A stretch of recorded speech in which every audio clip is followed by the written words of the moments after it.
L'intitulé du topo de ce soir, Jésus du mythe au mystère, ou alors pour reprendre le titre sur le visuel que vous avez pu voir sur la page Facebook du groupe Mission, Jésus c'est que du mythe. La question est un peu provoque, elle a pour but de nous faire réfléchir ce soir ensemble sur ce que l'on sait objectivement, foi entre guillemets mise à part, sur Jésus. Vous le savez, nous qui sommes chrétiens, notre foi, elle a pour centre la rencontre avec Jésus. Cet attachement au Christ, dont Benoît XVI dit qu'il est le centre de gravité de la foi chrétienne. C'est à Antioche que pour la première fois les chrétiens ont reçu le nom de chrétiens. Les disciples du Christ se reconnaissent à leur attachement à Jésus. Mais précisément, si Jésus n'avait pas existé, si Jésus n'était qu'une construction théorique, une sorte de nom facile qu'on donne, un programme en quelque sorte. Jésus n'a pas existé, en fait c'est Dieu sauve qui a existé. Donc la question qui se pose, c'est pour nous qui sommes chrétiens, qui faisons profession de croire au Christ, la question qui se pose pour nous, c'est de découvrir quels sont les éléments historiques solides, objectifs, réels, qui sont communicables qu'on soit croyant ou pas, qui nous permettent d'affirmer que Jésus de Nazareth, homme, a réellement existé. Une fois qu'on a commencé à mener l'enquête sur l'existence historique réelle de Jésus, on n'a pas démissionné de sa foi. Il y a une petite citation d'un historien français, Marc Bloch, qui a vécu au XXe siècle, à la moitié du XXe siècle, qui disait « Le christianisme, c'est une religion d'historiens. Parce que pour nous, comme chrétiens, du fait que Dieu s'est fait homme, l'histoire, notre histoire humaine, devient un lieu de rencontre avec Dieu. Et donc, il n'est pas inintéressant, pour pouvoir évacuer les doutes et les soupçons que certains, depuis l'époque des Lumières, ont jetés sur l'existence réelle de Jésus, de se pencher un peu sur les sources historiques, concrètes, qui nous permettent d'affirmer, oui, Jésus a bel et bien existé, il a bel et bien fait ceci et cela, déclaré ceci et cela, et sur la base de cette vérité historique, ma foi s'appuie, se repose. Alors je procéderai, si vous me permettez, en 3 temps, grosso modo. Le premier, ça va être de brosser pour vous une sorte de panorama des sources historiques qui nous permettent de connaître Jésus, et puis ensuite d'en dégager une sorte de portrait de Jésus, et ensuite de voir comment ces données historiques rejoignent notre foi, s'y composent et nous permettent d'avoir une foi plus mûre et plus solide. Donc d'abord, les sources. Comment sait-on de Jésus qu'il a réellement existé ? Vous allez me dire, on le sait parce que nous avons les évangiles. Les évangiles, c'est 4 textes de Matthieu, Marc, Luc et Jean qui racontent la vie de Jésus. Oui, mais précisément, ces évangiles, quelle est leur fiabilité ? Comment nous sont-ils parvenus ? D'où viennent-ils ? Et puis, quel est leur statut ? Les évangiles, ce sont des témoignages de foi. Donc c'est déjà orienté.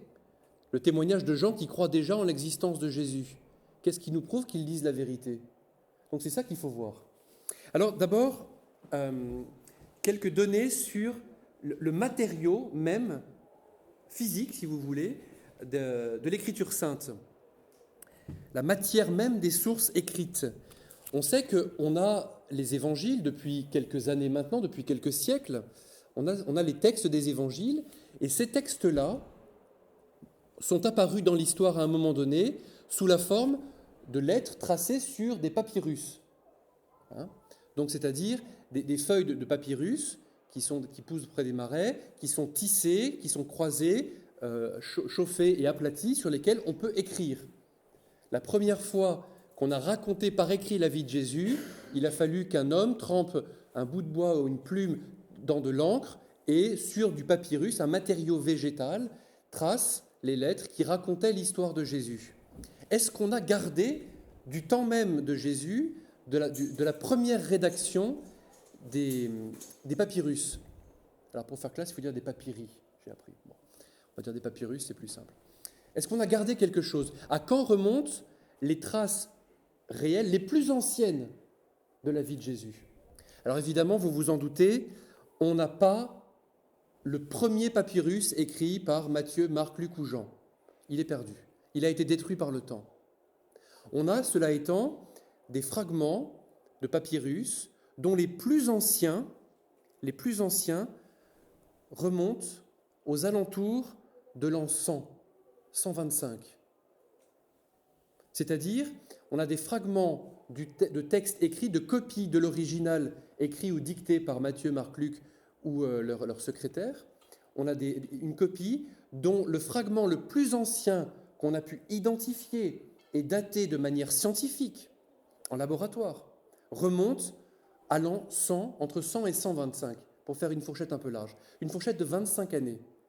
En réalité, à l'échelle historique, 25 ans, c'est microscopique. C'est comme si c'était hier. 25 ans, c'est 1995. C'était hier. Tout le monde se rappelle ce qu'il faisait en 1995, n'est-ce pas? Bon. Pour vous dire encore autre chose, un fragment de papyrus qui remonte entre 100 et 125, mettons 125 pour le plus loin, ça nous met un texte écrit, un objet textuel écrit qui a à peu près une centaine d'années d'écart à peine avec l'événement qu'il raconte. D'accord ? Entre la mort de Jésus qui se situe, on y viendra, vers 30 de notre ère, et ce papyrus le plus ancien qu'on a conservé, que vous pouvez voir, vous cherchez sur Internet, vous cherchez Papyrus Rylands, R-H-Y-L-A-N-D-S, P52, c'est sa cotation au British Museum. Donc, le Papyrus Rylands B52, eh bien, il y a 100 ans entre ce papyrus, au plus tard, 100 ans, et l'événement mort de Jésus. D'accord ? Pour vous donner quelques points de comparaison, un point de comparaison qui va être un guide qui nous servira à plusieurs reprises. Nous savons, vous le savez, vous avez tous lu les œuvres scientifiques solides d'Uderzo et Goscinny, et donc vous savez qu'en 52 avant Jésus-Christ, toute la Gaule est occupée par l'envahisseur romain. Toute, non, etc. Bon. Donc on sait que Jules César, en 50 avant Jésus-Christ, a envahi la Gaule. Mais comment le sait-on ? Nous le savons parce que Jules César, soi-même, a pris la peine de dicter à la troisième personne ce commentaire de la guerre des Gaules, Bellum Gallicum ou De Bello Gallico. Ce commentaire a été dicté, il a été écrit lui aussi sur des papyri ou sur des parchemins, et puis il y a eu des copies, des copies, des copies, des copies. Le fragment le plus ancien de manuscrit que nous avons de la guerre des Gaules, le plus ancien, d'accord, date de l'an 850. C'est-à-dire qu'entre l'événement guerre des Gaules et le fragment le plus ancien qu'on ait conservé d'un manuscrit qui raconte la guerre des Gaules, il y a 9 siècles, 900 ans. Et pourtant, personne ne met en cause, ne met en doute le fait que Jules César soit allé en Gaule un jour et ait mis une tollée aux Gaulois. Personne. Entre Jésus-Christ mort et le premier fragment de manuscrit qu'on a conservé, 100 ans. Entre la guerre des Gaules, événement 50 avant Jésus-Christ, et le premier fragment conservé de manuscrit, 900 ans. Aristote, qui est mort en 332 avant Jésus-Christ. Aristote a écrit plusieurs ouvrages de philosophie, de littérature, de sciences, etc., notamment un ouvrage qui s'appelle La Poétique. Le manuscrit le plus ancien qu'on a conservé de la Poétique, Aristote était grec, n'est pas un manuscrit grec, mais un manuscrit arabe, date du XIe siècle. Entre Aristote et le manuscrit le plus ancien qu'on ait conservé de son texte de la Poétique, 14 siècles.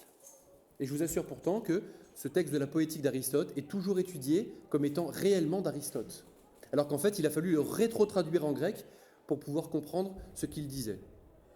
Donc vous voyez, premier point, c'est que très rapidement, la vie du Christ a été écrite. Elle a été mise par écrit, très rapidement.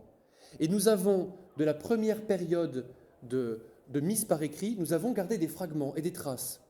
Et plus le temps va passer, au cours des 3 premiers siècles, plus le nombre de manuscrits, partiels ou complets, augmente. Moins de 200 ans après la mort de Jésus, on a déjà des documents complets qui racontent ses faits et gestes et ses paroles.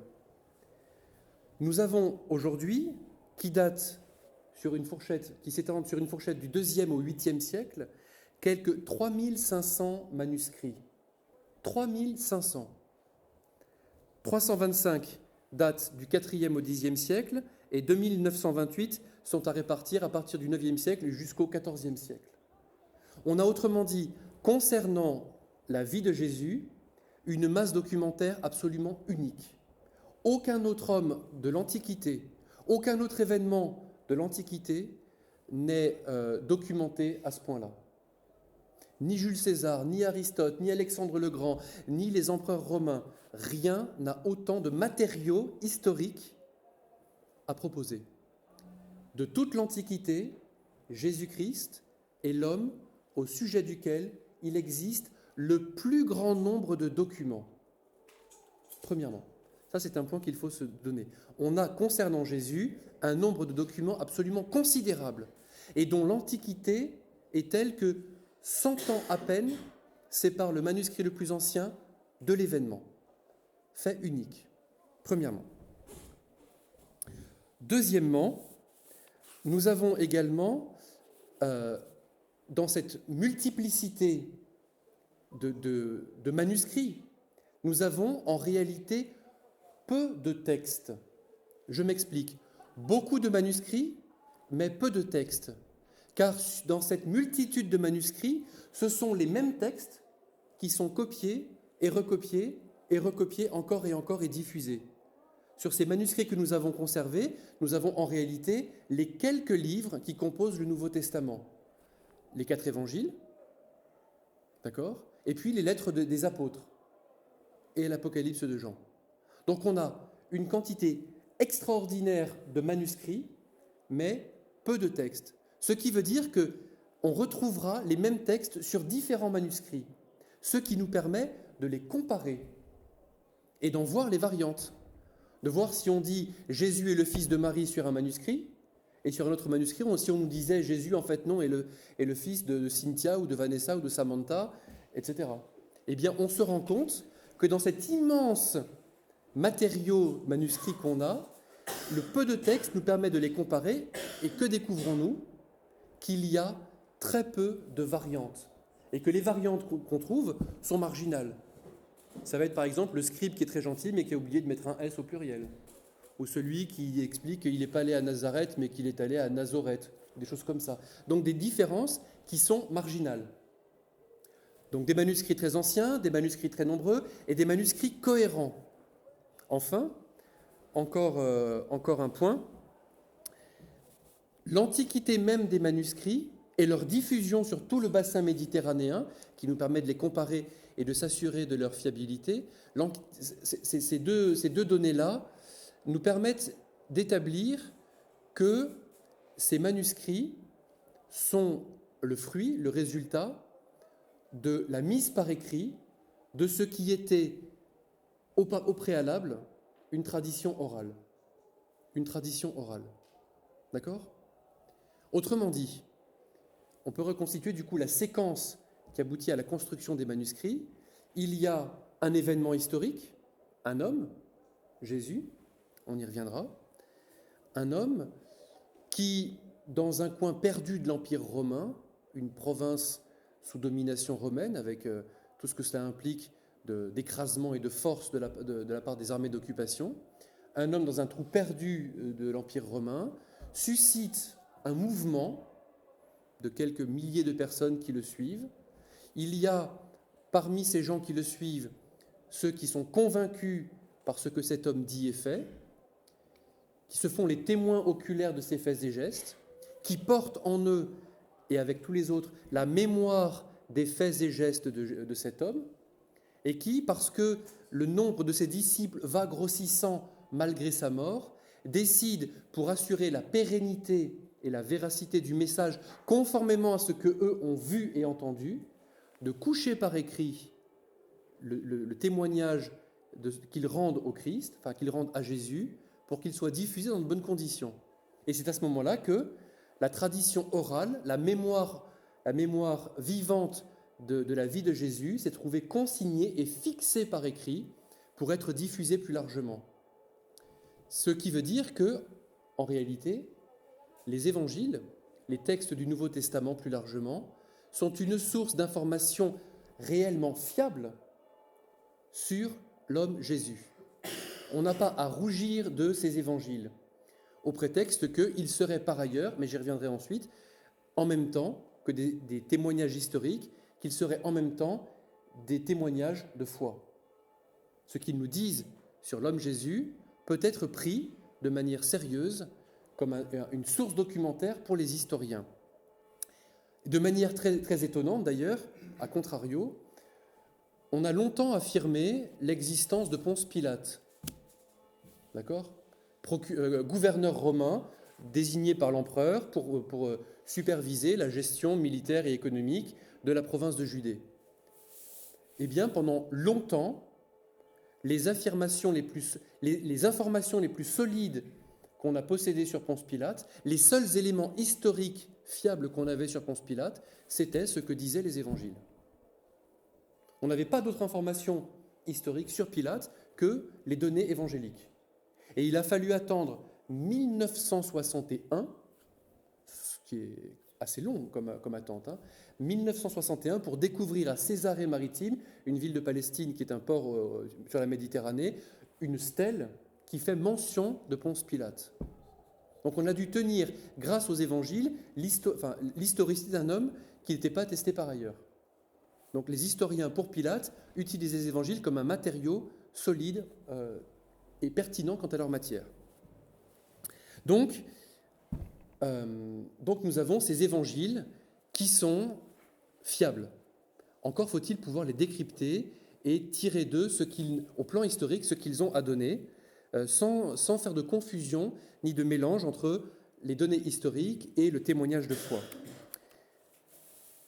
Vous connaissez sans doute le prologue de l'évangile de Saint Luc, chapitre 1, les versets 1 à 4. Alors je vous écoute. Beaucoup ont entrepris de composer un récit des événements qui se sont accomplis parmi nous. Luc, dès le début de son évangile, se donne un propos d'historien.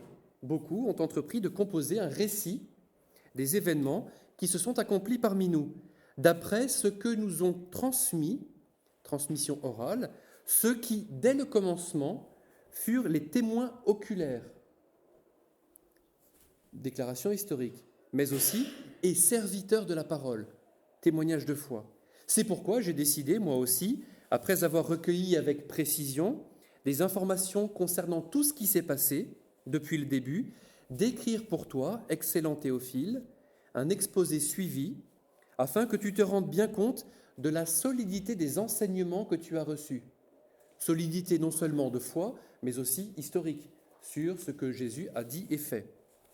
Donc nous avons une transmission vécue, vivante, portée par une communauté de foi, mais qui repose sur le témoignage oculaire d'hommes et de femmes qui veulent que soit transmise avec véracité la vérité même de ce qu'ils ont vu.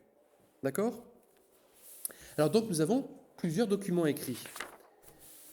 D'abord, une source que vous connaissez peu finalement, ou que vous ne connaissez peut-être même pas du tout, qui est la source Q, la lettre Q, qui est l'abréviation d'un mot allemand, Quelle, qui veut dire source. En fait, la source Q, c'est une source textuelle qu'on reconstruit par hypothèse. On se rend compte que 85% des traditions de cette source se retrouvent dans le même ordre chez Matthieu et chez Luc, deux évangiles qui, par ailleurs, écrivent indépendamment l'un de l'autre. Et donc, les spécialistes, les exégètes, reconstituent une source qui serait première et dans laquelle auraient puisé, entre autres, leurs matériaux, d'autres évangélistes. Donc voilà cette première source qui serait elle-même, qui aurait commencé à être mise par écrit 20 ans à peine après la mort et la résurrection de Jésus. Donc on est dans les années 50. Première source écrite, textuelle, qu'on n'a pas gardée, mais qu'on reconstruit par hypothèse, la source dite Quelle, Q, la source. Deuxièmement, nous avons évidemment les évangiles qu'on appelle canoniques, parce qu'ils ont été reçus dans le canon, dans la norme, dans la mesure des Écritures. Ce sont les 4 évangiles que vous connaissez, Matthieu, Marc, Luc et Jean. En posant que le premier évangile, le plus ancien, est celui de Marc, et puis ensuite vous avez Matthieu et Luc à peu près simultanés, et puis en dernier, entre 95 et 100, l'évangile de Jean. Ce qui veut dire que sur un espace de 30 à 40 ans, dans une trentaine d'années qui suivent la mort et la résurrection de Jésus, vous avez le matériau à peu près complet des évangiles qui est structuré et mis en place. Du temps même, du vivant même des témoins oculaires. Alors je ne sais pas, mais par exemple, si vous-même vous assistez à un événement, par exemple dimanche soir, Marseille, enfin l'OM a battu l'équipe de Bordeaux 3-1. Ouais, je sais. Eh bien, cet événement est documenté. Ça a été retransmis à la télévision, à la radio, dans les journaux. Tous les médias un peu dignes de ce nom en ont parlé avec emphase, évidemment, parce que c'est pas banal. C'est la 6e victoire consécutive de l'OM, c'est bien, qui est 2e au classement du championnat. Bon. Et alors, évidemment, si un journaliste avait dit, ou si un historien avait dit, eh bien, en fait, non, ce dimanche-là, Bordeaux a planté 6 buts à Marseille, les témoins oculaires, les 59 418 spectateurs du Vélodrome auraient dit, mais cet homme-là ment, puis on l'aurait lynché en place publique. Et donc, de même, si quelqu'un avait raconté des carabistouilles sur Jésus du vivant des témoins oculaires, ceux-ci auraient dit « Non, tu n'as pas écrit la vérité ». Et c'est ainsi qu'ont été écartés aussi du canon des Écritures un certain nombre de textes qui ne sont donc pas les évangiles canoniques, mais les évangiles non canoniques, qu'on appelle aussi apocryphes. Parce qu'ils font appel non pas seulement à des données de foi ou à des données historiques, mais à une approche un peu gnostique, un peu secrète, un peu mystérieuse de ce qu'a fait et dit Jésus.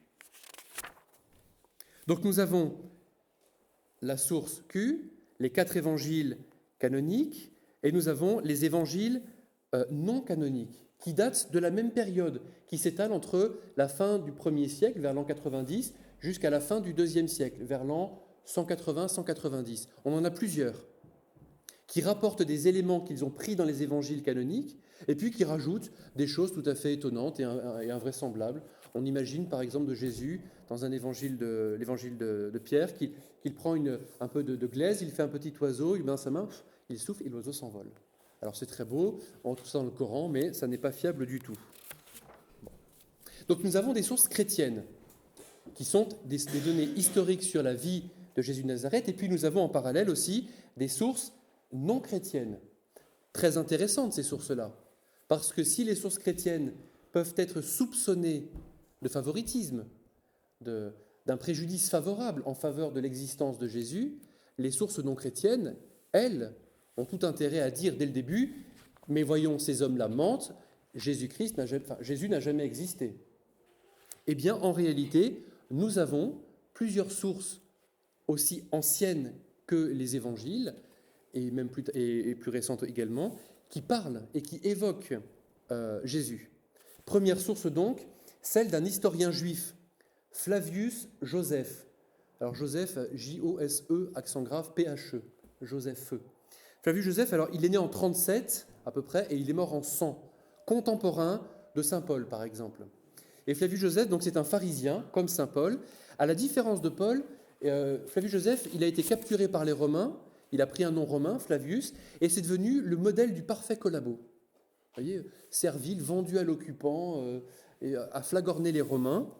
Et alors, il a écrit des livres pour expliquer aux Romains que finalement les Juifs n'étaient pas si méchants que ça, et que c'était un peuple noble, qui méritait la considération de l'Empire romain. Il a écrit 2 grands livres qui s'appellent l'un « La guerre des Juifs », pour justifier la révolte de la première guerre juive, et surtout pour en faire porter la responsabilité aux Sadducéens, ceux de la secte d'en face. Comme ça, les pharisiens, eux, étaient main blanche.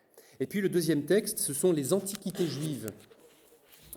Et alors, dans les Antiquités juives, il y a 3 passages qui mentionnent Jésus.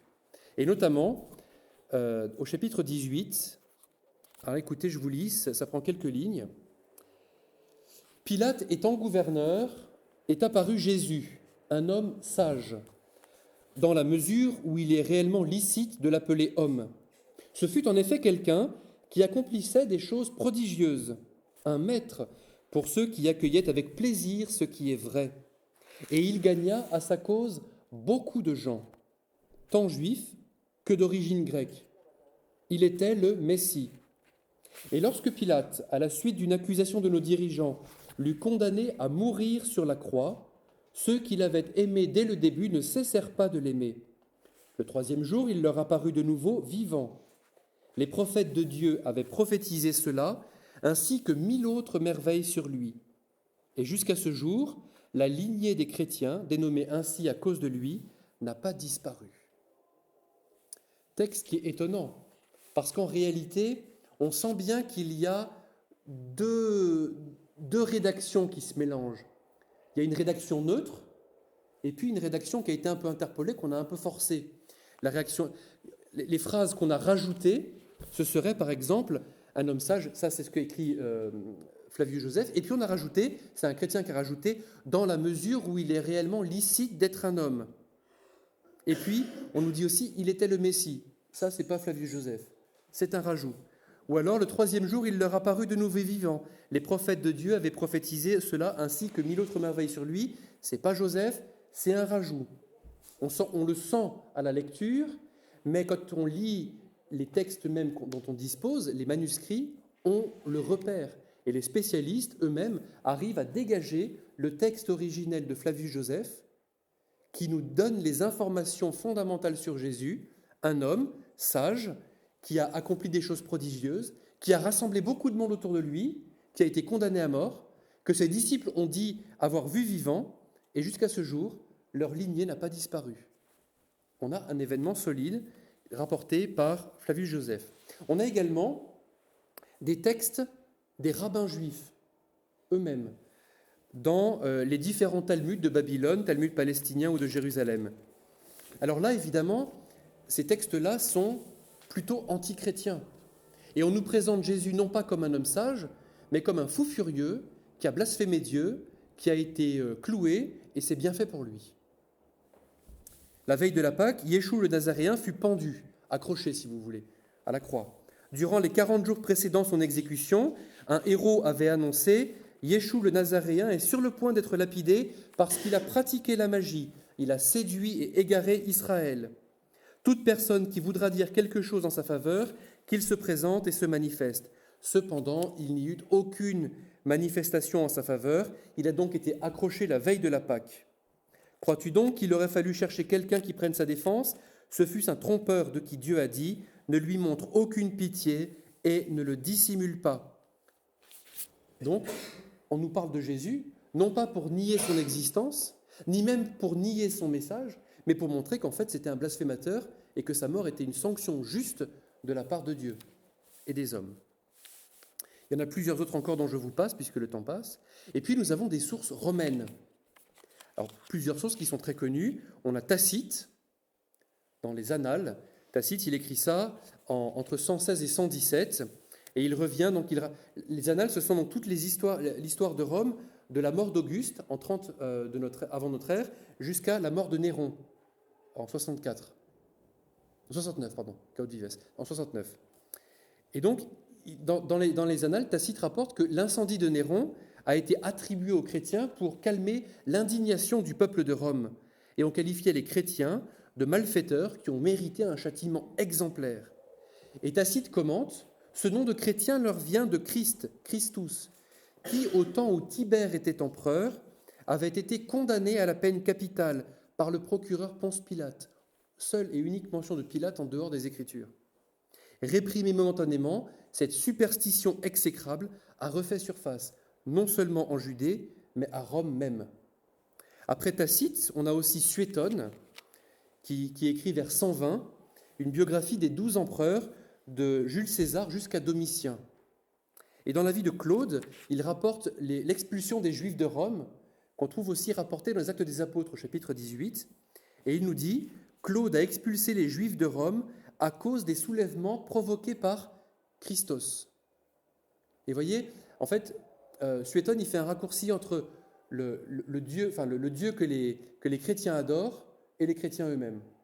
Et donc, c'est Christos qui devient le chef des chrétiens et qui est la cause de tous les malheurs de Rome. Et puis, nous avons Pline le Jeune, Pline qui meurt en 120. Et Pline, donc, il est légat en Asie mineure, le représentant de l'empereur entre 111 et 113. Et il y a les chrétiens qui sont là, ça l'embête un peu parce qu'ils refusent de rendre le culte au dieu de la cité. Et donc, il écrit une lettre à Trajan pour leur demander « Mais qu'est-ce qu'il faut faire d'eux, quoi ? C'est la lettre 96 de Pline. Et alors, il écrit à Trajan, à l'empereur, « Ils ont l'habitude de se réunir à jour fixe, avant le lever du soleil, messe roratée, et d'adresser un cantique à Christ comme à un Dieu. Ils récitent en chœur alterné.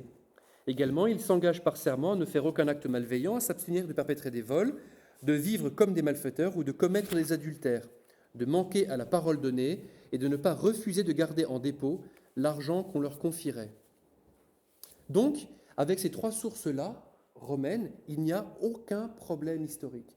On a affaire à des gens qui se veulent être des historiens de l'Antiquité et qui rapportent ce qui leur paraît à eux comme des faits indubitables. Et donc on a un noyau qu'on retrouve, toujours le même, Christ, exécuté par le gouverneur Pilate, qui dirigeait la Judée au temps de Tibère, a fondé le groupe des chrétiens. Le groupe s'est répandu dans les pays des Juifs, et puis à Rome, et ce groupe adore ce Christus, comme son Dieu. Autre source encore, on a une lettre d'un philosophe stoïcien, alors avec un nom un peu bizarre, il est palestinien, Mara bar Sarapion, et lui-même, il parle de trois grands sages de l'humanité, Socrate, Pythagore et le roi sage. Le roi sage dont il dit « Les Juifs ont tué le roi sage, et qu'est-ce que ça leur a rapporté ? La destruction de la cité. » Parce que Jérusalem a été détruite en 70 par les armées du général Titus, général romain, qui a pris la ville et détruit le temple. Et à quoi fait allusion ce roi sage dont parle Mara bar Sarapion ? Eh bien, c'est le titre qui a été cloué au-dessus de la croix du Christ. Jésus de Nazareth, le roi des Juifs. Et c'est à cela que ce philosophe stoïcien fait allusion. Il y a encore un autre auteur que je vous passe. Et puis on a une masse documentaire, vous voyez, qui recouvre à la fois des textes chrétiens, des textes rabbiniques, des textes païens. Et tous ces textes-là, pour les plus tardifs, datent de l'an 150, 160, 170. Donc une masse documentaire extrêmement solide, extrêmement convaincante, et qui est cohérente, qui va dans la même direction, rapportant l'événement d'un rabbi juif qui a rassemblé autour de lui pas mal de monde, qui a été crucifié sous Ponce Pilate, et ses fidèles le reconnaissent comme leur Dieu. Alors, sur la base de ces sources-là, que peut-on dire, en développant maintenant un peu, que peut-on dire de Jésus ? Alors, je me propose de vous lire un tout petit passage d'un livre d'un historien français qui s'appelle Jean-Christian Petit-Fils et qui a écrit il y a quelques années une biographie de Jésus de Nazareth. Et il le fait non pas en croyant, mais en historien. Donc, c'est le début du chapitre 3e que je vous lis. Il décrit Jésus qui arrive au bord du Jourdain. À partir des données qu'on possède du costume juif de l'époque, des traditions juives de l'époque, de ce que l'histoire nous apprend par ailleurs, on peut reconstituer un peu un portrait de Jésus.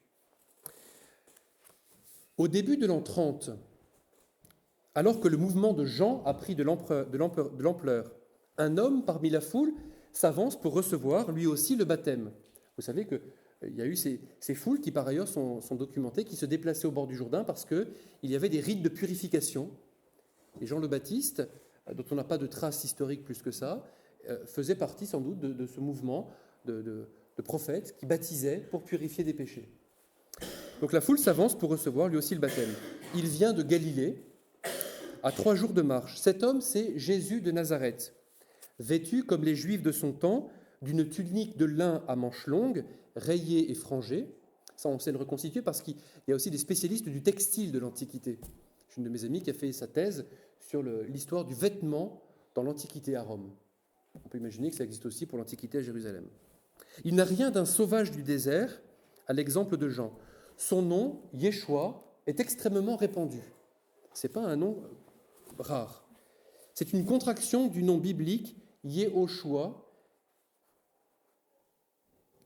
qui est celui de Josué, le successeur de Moïse. Et ce nom, Yehoshua, signifie Yahvé sauve. Dieu est le salut. Alors comment se représenter physiquement cet homme? Si l'on se rapporte au linceul de Turin, qu'on utilise comme une source historique, sans dire que c'est Dieu qui est sur le linceul, mais comme un élément historique, on peut dire de cet homme qu'il est grand. Sa taille, entre 1,75 m et 1,85 m. Vraisemblablement 1,83 m, puisque c'est ma taille. Sa taille, entre 1,75 m et 1,85 m, n'est pas exceptionnelle pour l'époque. On a trouvé en Israël des squelettes d'hommes du 1er siècle d'une taille comparable, d'allure athlétique, bien charpentée, de bonne corpulence, sans excès de poids, entre 77 et 79 kg, d'après les estimations de la relique turinoise. Il est d'un type sémite ancien, un hébreu séphardite, selon l'archéologue Carleton Schoon, professeur à Harvard. Le visage est allongé, les arcades sourcilières sont prononcées, les pommettes saillantes, la barbe arrondie. Je passe un peu. Les cheveux longs, la raie au milieu tombant sur les épaules. C'est la coiffure juive typique de l'époque. D'après le suaire d'Oviedo, qui est un linge qui aurait enveloppé le visage du Christ et qui correspond avec le visage qu'on peut découvrir sur le suaire de Turin.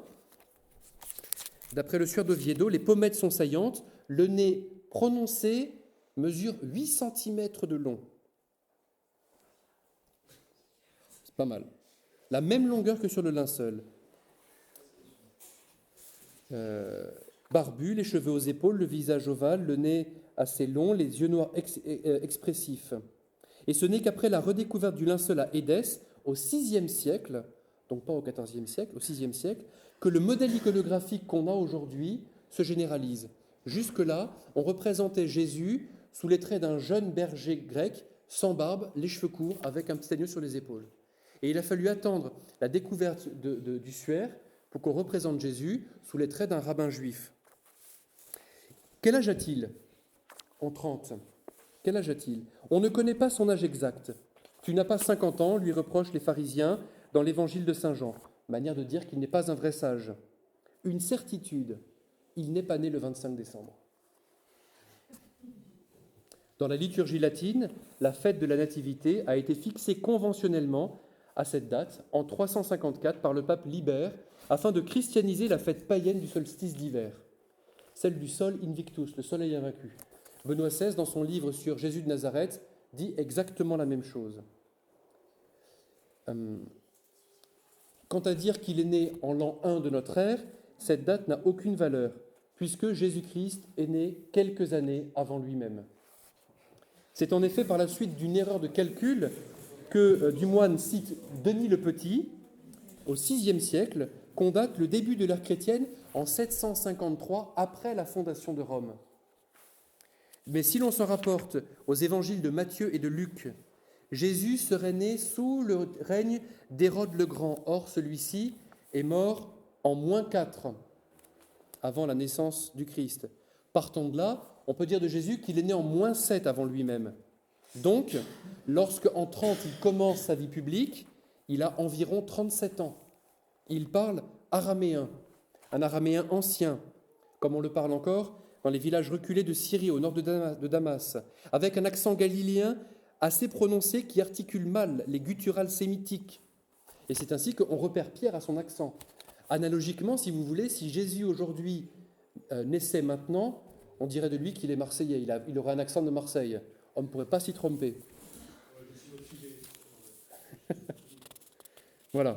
Donc vous voyez, un portrait qui est convaincant et qui est très réaliste d'un homme de son temps. À partir de là, une fois que nous savons par différentes sources, et ce sera une manière de conclusion, de prolonger les choses avant vos questions, à partir de là, on a le portrait d'un homme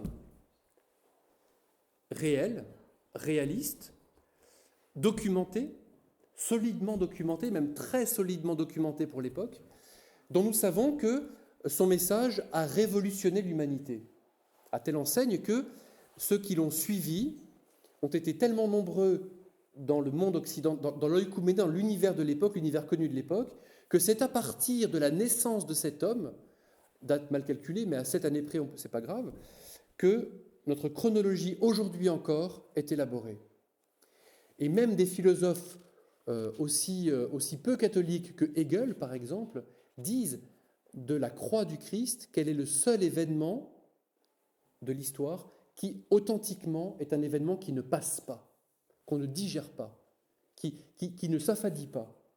La croix comme signe de la mort d'un homme qui a voulu donner sa vie pour sauver l'humanité entière, en se prenant pour Dieu.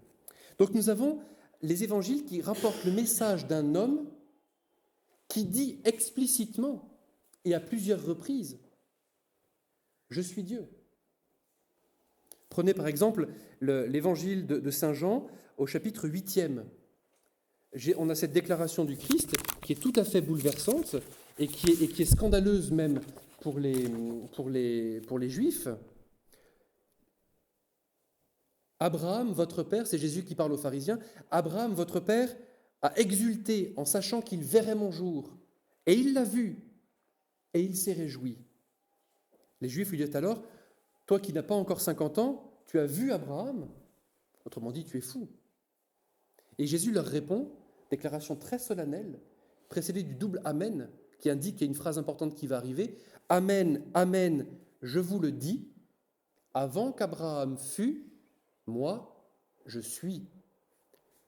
Alors, les Juifs ramassèrent des pierres pour les lui jeter. Pourquoi est-ce qu'aussitôt les Juifs ramassent des pierres pour les jeter sur Jésus?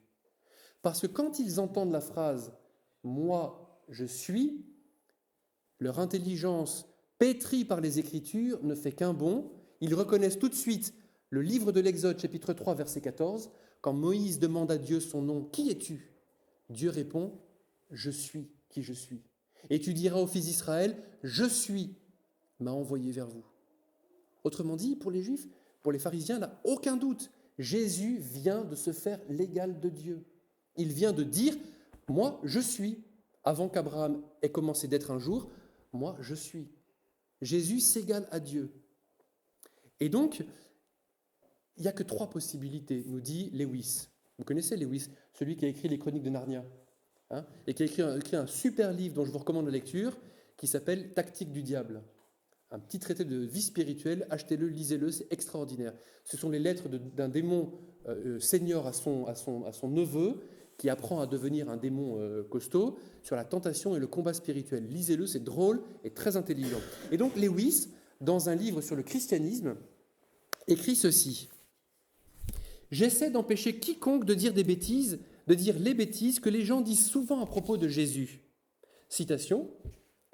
« Moi, je suis prêt à reconnaître Jésus comme un grand maître de sagesse. » Et c'est vrai, le sermon sur la montagne, aimez vos ennemis, les béatitudes, Dieu comme Père, fais du bien à ton prochain. Enfin, c'est beau, quoi. Hein, c'est beau, c'est un maître de sagesse. Je suis prêt à reconnaître Jésus comme un grand maître de sagesse, mais je n'accepte pas sa prétention à être Dieu.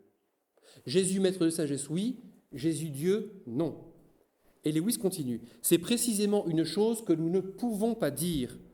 Un homme qui est un simple homme et qui dit les choses que Jésus a dites n'est pas un grand maître de sagesse.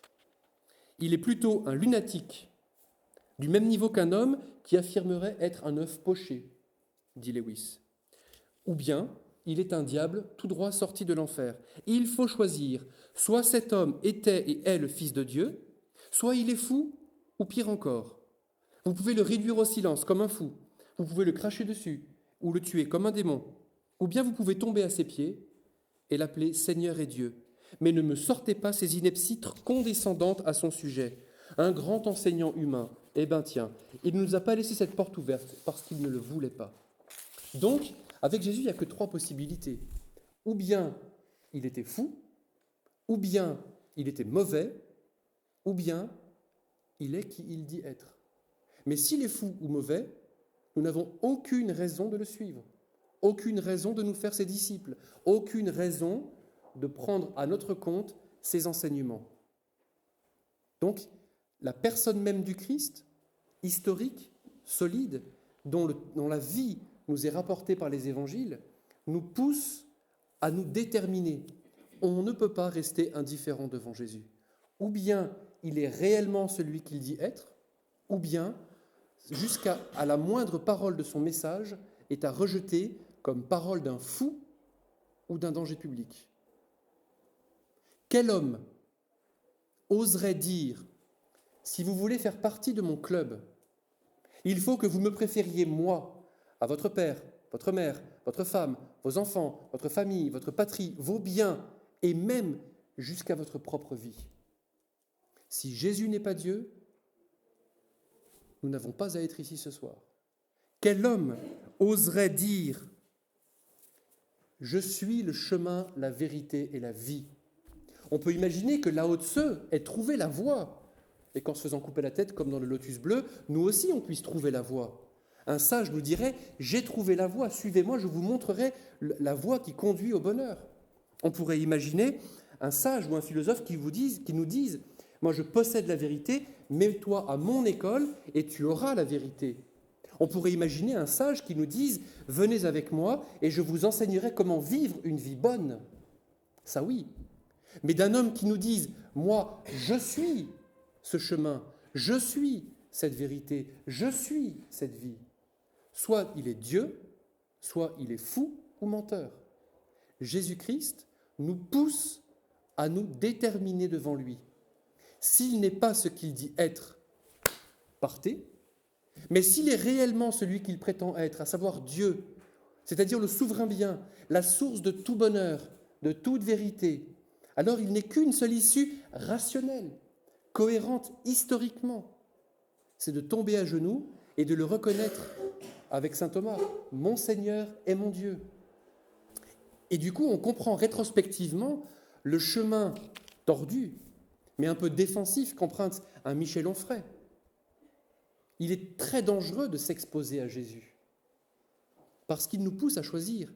Et il vaut mieux dire de cet homme qu'il n'est qu'un mythe, une figure, quelque chose d'irréel, que du coup on peut caser sur l'étagère à concepts, avec la philosophie transcendantale de Kant, l'extraversion des valeurs de Nietzsche, ou alors le cogito ergo sum de Descartes, dont on vous a bourré les oreilles quand vous étiez en terminale.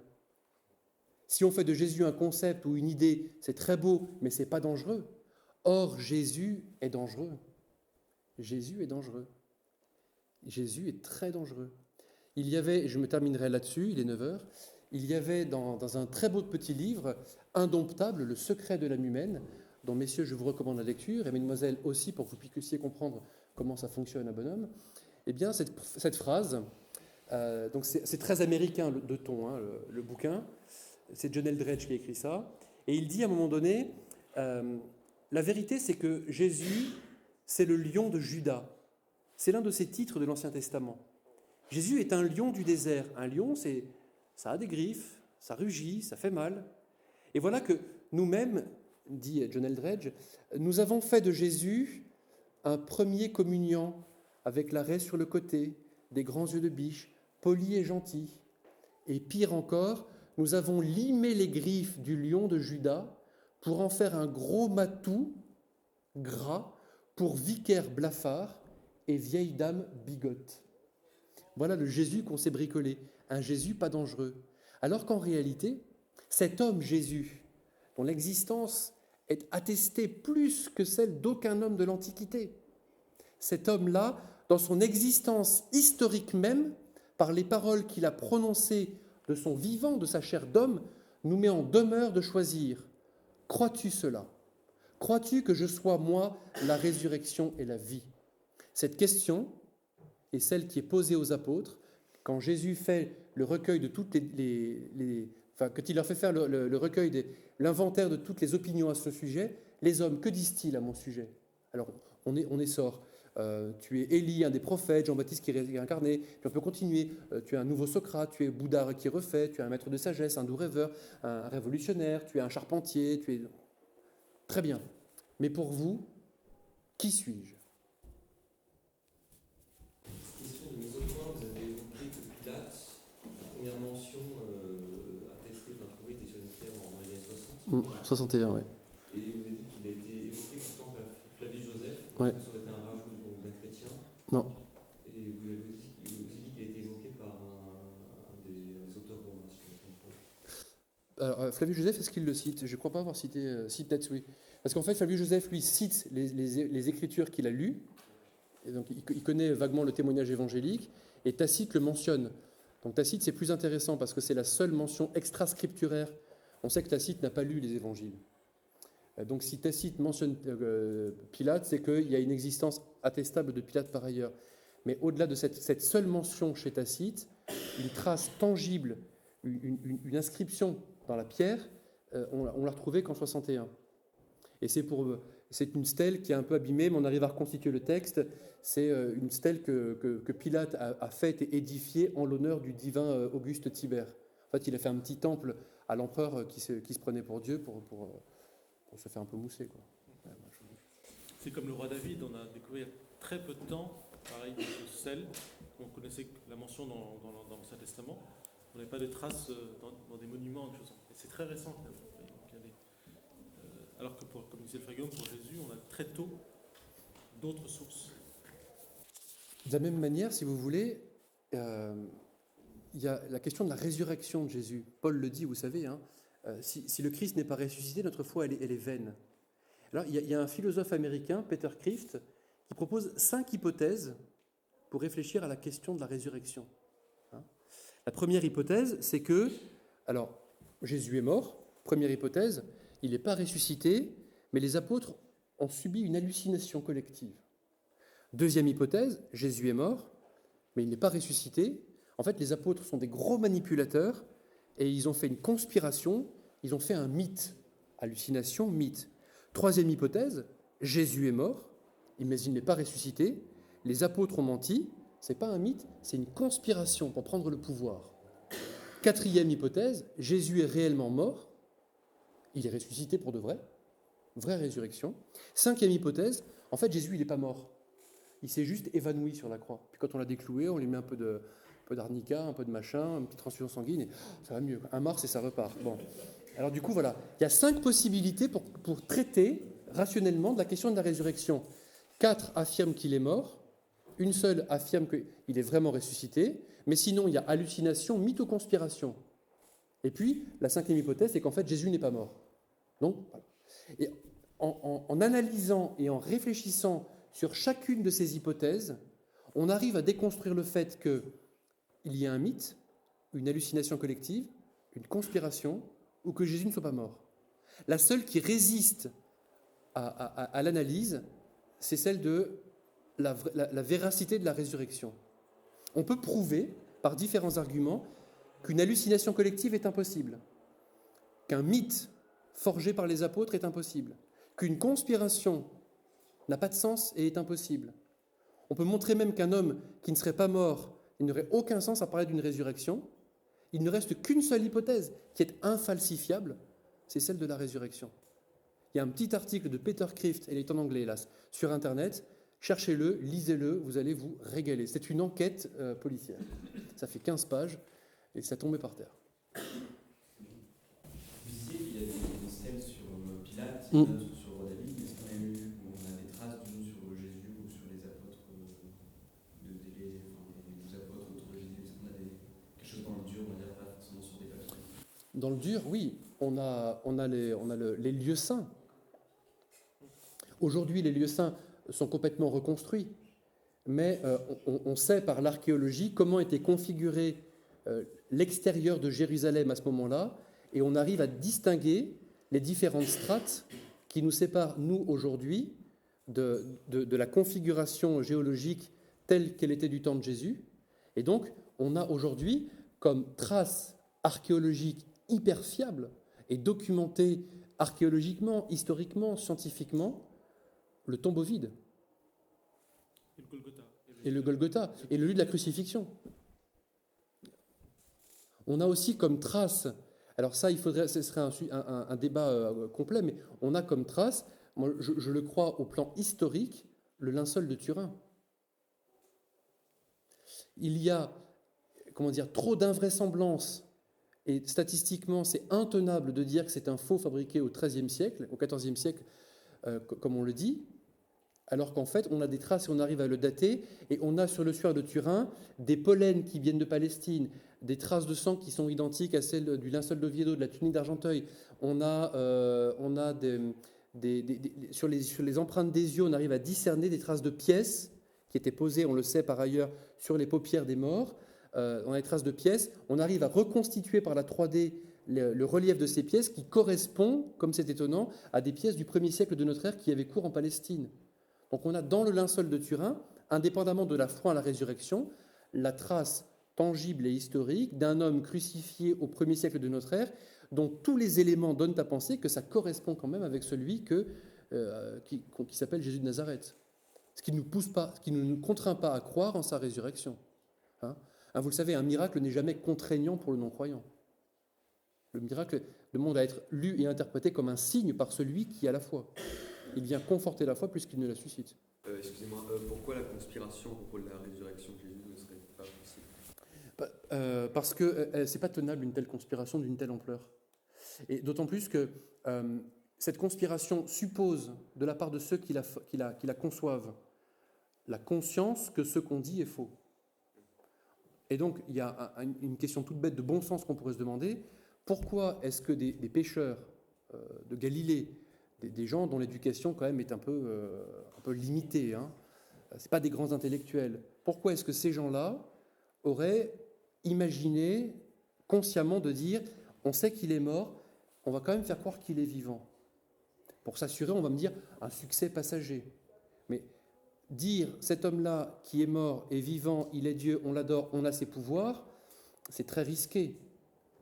Les gens vont demander des preuves. Et on sait que les apôtres, justement, ont multiplié après le Christ les miracles.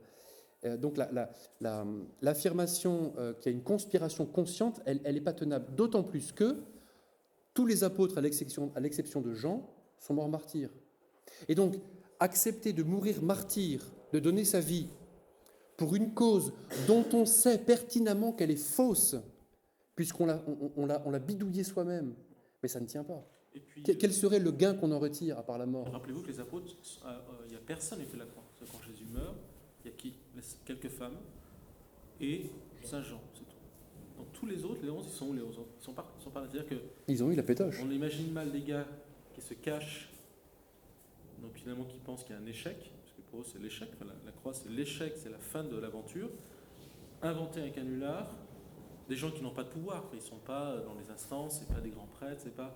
Parce qu'il faut, pour monter une conspiration, pour réécrire l'histoire, il faut quand même avoir du pouvoir. Vous voyez, donc de fait, c'est quelque chose qui ne tient pas. Rationnellement, enfin, sans la foi, il y a quelque chose qui ne tient pas.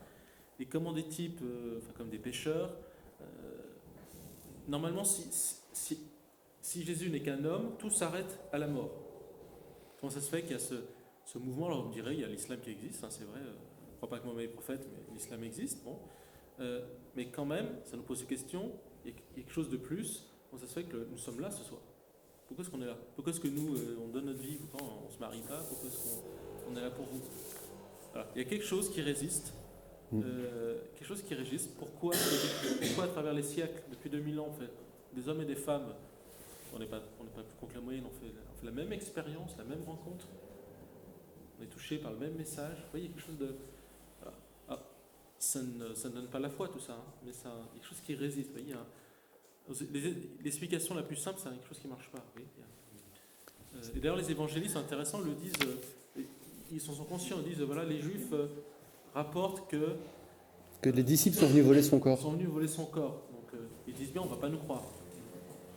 C'est tellement... Enfin, c'est quelque chose qui n'est pas croyable d'ailleurs. Vous voyez, donc, et pourtant, ils sont morts pour ça. Bon. Donc c'est autant d'indices qui nous disent, il s'est passé quelque chose, ça aurait dû s'éteindre. Là, c'est quand même des pieds nickelés, c'est quand même pas des... Bah tous, ils étaient fanfarons. Si tous t'abandonnent, moi je te suivrai jusqu'à la mort. Puis dès qu'il est arrêté, ils ont tous disparu. Ils ont vraiment eu très peur, quoi. Et comme disait le frère Sébastien, leur espérance en Jésus, elle aurait dû s'arrêter. C'était fini. Là, on a cru en lui. C'est d'ailleurs l'expérience des témoins d'Emmaüs dans Luc 24. Ils quittent Jérusalem parce qu'ils sont tristes à mourir. On avait mis notre espérance en lui. On espérait que c'est lui qui allait relever Israël. Et puis ça fait 3 jours qu'il est mort. Alors il y a bien des femmes qui ont dit qu'elles l'ont vu vivant, mais enfin, c'est des femmes, quoi. Ce qu'il faut, c'est que non, mais ce qu'il faut... Alors, un truc... Et là aussi, le fait que Jésus passe par des femmes, quoi. Le premier témoignage de la résurrection sont des femmes. C'est-à-dire, les personnes qui, dans l'Antiquité... n'étaient pas crédibles. Non, mais je veux dire, si on veut... Il fallait 2 femmes pour avoir un témoignage. Ouais. Et autre chose, pour finir là-dessus, imaginez qu'à l'époque de Jésus, autour, il y a beaucoup de gars qui lui ressemblent. Des gars qui font des miracles. C'était assez courant. Des gars qui qui levaient des foules, soit des révolutionnaires, des zélotes, des révolutionnaires, ou qui avaient des messages spirituels qui se faisaient passer pour le Messie, il y en avait plein. On ne sait même plus leur nom. Ah, si, on a des textes, on arrive à retrouver des mentions. Dans les actes aussi, oui. Ah, il y en a un qui surnage. Vous voyez, voilà. Tout ça, ça pose. En tout cas, je crois que comme dit frère Guillaume, c'est trop facile de dire c'est un mythe. Finalement, on dit ça n'a pas existé. D'ailleurs, M. Michel Onfray, c'est de l'imposition intellectuelle. Aucun historien sérieux ne pourra dire qu'il n'a pas existé. C'est pas possible. Je crois que c'est une façon de rejeter, de ne pas se configurer. Et dans ce petit livre, là, Monsieur Onfray au pays des mythes. Parce que Michel Onfray dit de Jésus que c'est un mythe qui n'a pas existé. Et donc Jean-Marie Salamito, qui est normalien, agrégé classique et prof d'histoire à la Sorbonne, en historien, déconstruit la mythologie de Michel Onfray pour redire l'historicité même de Jésus. J'aime bien l'expression du frère Sébastien, Jésus résiste, ça résiste. C'est parce qu'il est de chair et de sang. C'est réel, c'est solide. Et le message du Christ, la question qui nous est posée, 2000 ans après, elle est encore là. Pour toi, qui suis-je? Ça résiste. Ça résiste. J'ai une question pour vous, J'avais une question pour vous. Tout à l'heure, vous avez dit, dans un passage de Jean-Philippe, qui disait « Je suis, donc je suis », ça non. Dans l'Ancien Testament, livre de l'Exode, c'est Dieu qui donne son nom à Moïse.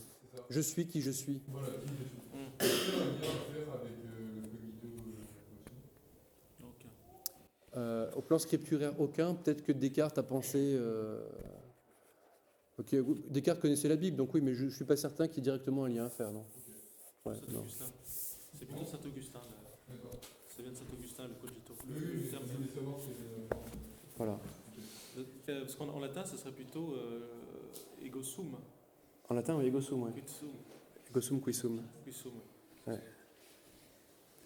Voilà. En grec, ego eimi. Ego eimi. Moi, je suis.